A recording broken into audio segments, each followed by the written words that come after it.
Apalachicola, the panhandle city on the river. It has strong African-American roots. Photos from the late 1800s show blacks working hard, building their own businesses here, and building a community. But our story goes further back, hidden deep in the Apalachicola National Forest and forgotten by time. Back when Florida was still a Spanish territory, runaway slaves sought freedom here. The first Underground Railroad came south.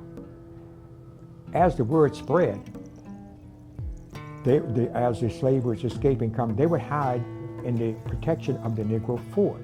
Matthew Shack is a local historian. He founded the African American Cultural Center in nearby Panama City.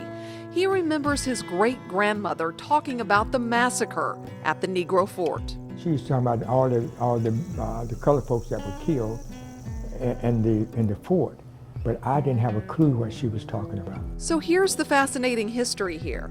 The British abandoned their fort here after the War of 1812, leaving all their weapons and supplies. The fort became a safe haven for runaway slaves, known as Maroons. A community grew up there.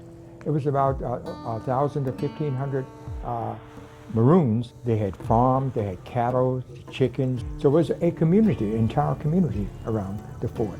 That didn't sit well with wealthy plantation owners in Georgia. They're coming up and raiding our plantations, and they're enticing our Negroes to flee, and we are losing money because the most valuable property at that time was slaves. They demanded General Andrew Jackson attack the Negro Fort. So on a hot July day 201 years ago, U.S. Navy gunboats sailed up the Apalachicola River.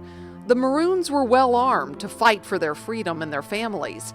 They never had the chance. It would all end with just one shot. It was the most deadly cannon blast in American history. The U.S. sailors heated a cannonball until it was red hot. The first shot of the hot shot hit a bullseye. The cannonball hit the gunpowder room of the Negro Fort. The blast so powerful it was heard 160 miles away in Pensacola.